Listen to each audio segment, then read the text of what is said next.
Shalom semua. Puji dan syukur kita ucapkan kepada Tuhan Yesus atas penyertaannya, sehingga saya bisa mempresentasikan tugas saya saat ini. Perkenalkan, nama saya Kevin Manulang dengan nomor induk mahasiswa 11242026. Saat ini saya berkuliah di Universitas Dian Nusantara dengan jurusan manajemen. Saat ini saya akan mempresentasikan tugas pendidikan agama Kristen yang dibimbing oleh Bapak Natalius Peter Sipasungta yang berjudul Tanggung Jawab Kristiani dalam Kehidupan Berbangsa dan Bernegara. Mari kita mulai. Poin pertama yaitu iman harus terlihat dalam tindakan nyata. Iman Kristen bukan hanya soal ibadah di gereja, tetapi harus terlihat dalam sikap sehari-hari, jujur, peduli, dan bertanggung jawab. Yakobus 2 ayat 17 menegaskan, jika iman tidak disertai perbuatan, maka iman itu pada hakikatnya adalah mati. Artinya, iman yang hanya diucapkan tanpa diwujudkan tidak memberi dampak apa-apa bagi kita mahasiswa. Ini sederhana. Jujur saat ujian, peduli pada teman, adil saat berorganisasi. Poin yang kedua adalah menjadi warga negara yang bertanggung jawab. Orang Kristen dipanggil untuk menaati hukum, menghormati pemerintah, dan menjaga ketertiban serta persatuan bangsa.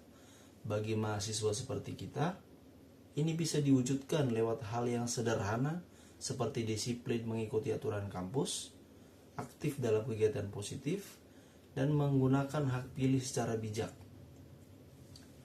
Poin yang ketiga, menjunjung tinggi kejujuran dan integritas. Di tengah maraknya korupsi dan penyalahgunaan wewenang, orang Kristen harus menjadi pribadi yang dapat dipercaya, baik dalam pekerjaan maupun pelayanan publik. Integritas berarti tetap jujur meski tidak ada yang mengawasi.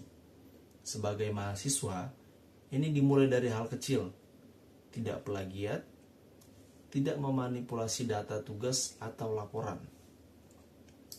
Poin yang keempat, menjadi pembawa damai di tengah perbedaan. Indonesia kaya akan suku, agama, dan budaya. Orang Kristen dipanggil membangun toleransi dan persaudaraan.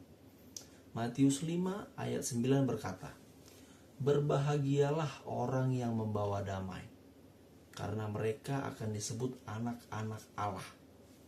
Membawa damai berarti aktif menjadi jembatan, bukan tembok. Contohnya, menghargai teman yang berbeda agama dan tidak menyebarkan kebencian di media sosial. Poin yang kelima, peduli pada keadilan sosial. Orang Kristen tidak boleh diam terhadap ketidakadilan. Kepedulian pada hak-hak masyarakat adalah bagian dari tanggung jawab iman. Sebagai mahasiswa, ini bisa diwujudkan lewat bakti sosial, empati pada teman yang kurang mampu, atau menyuarakan isu sosial secara konstruktif. Poin yang keenam, tetap teguh menghadapi tantangan zaman. Tantangan seperti intoleransi, korupsi, sekularisme, dan pengaruh negatif media digital harus dihadapi dengan karakter Kristiani yang kuat. Caranya bagaimana?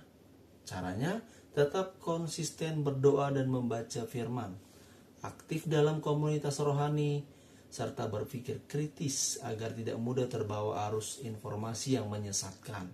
Poin yang ketujuh, tujuan akhir, yaitu mewujudkan bangsa yang adil, damai, dan sejahtera.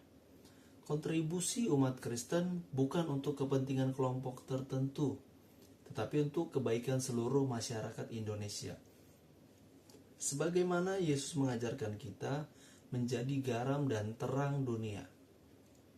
Kita dipanggil untuk berkarya bukan demi diri sendiri, tetapi demi Indonesia yang lebih adil, damai, dan sejahtera. Di sini saya menyimpulkannya, seluruh pembahasan ini kita ringkas menjadi 3 kata kunci, yaitu kasih, integritas, dan pelayanan. Iman yang sehat tidak hanya terlihat dalam hubungan dengan Tuhan, tetapi juga dalam kontribusi nyata bagi masyarakat yang adil, damai, dan sejahtera.